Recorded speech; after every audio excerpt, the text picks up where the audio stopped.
خبر شامل کرتے ہیں ریڈ نیوز کے نمائندے عرفان سلطان گوندل کی رپورٹ کے مطابق چیئرمین پاکستان تحریک انصاف عمران خان وزیر اعلیٰ آفس پہنچ گئے۔ وزیر اعلیٰ پنجاب چودھری پرویز الہی نے chairman P T I Imran Khan کا خیر مقدم کیا۔ Chairman P T I Imran Khan سے وزیر اعلیٰ چودھری پرویز الہی اور سابق وفاقی وزیر مونس الہی کی ملاقات۔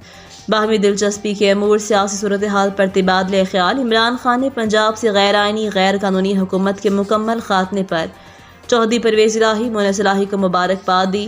چودھری پرویز الہی نے سیاسی وفاداریاں بدلنے والوں کے خلاف بھرپور موقف پر کھڑا رہنے پر عمران خان کی سیاسی بصیرت کو سراہا۔ عمران خان کی پنجاب کے عوام کو ریلیف دینے کے لیے تمام تر کاوشیں بروئے کار لانے کی ہدایت۔ وزیر اعلیٰ چودھری پرویز الہی نے سیلاب متاثرین کی مدد سے کیے گئے حکومتی اقدامات سے آگاہ کیا۔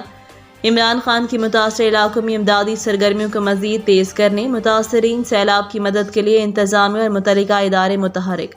وزیر اعلیٰ پنجاب چودھری پرویز الہی جاں بحق افراد کے لواحقین کو 8 لاکھ روپے مالی امداد کا اعلان کیا۔ مزید خبروں کے لیے وزٹ کریں rednews.pk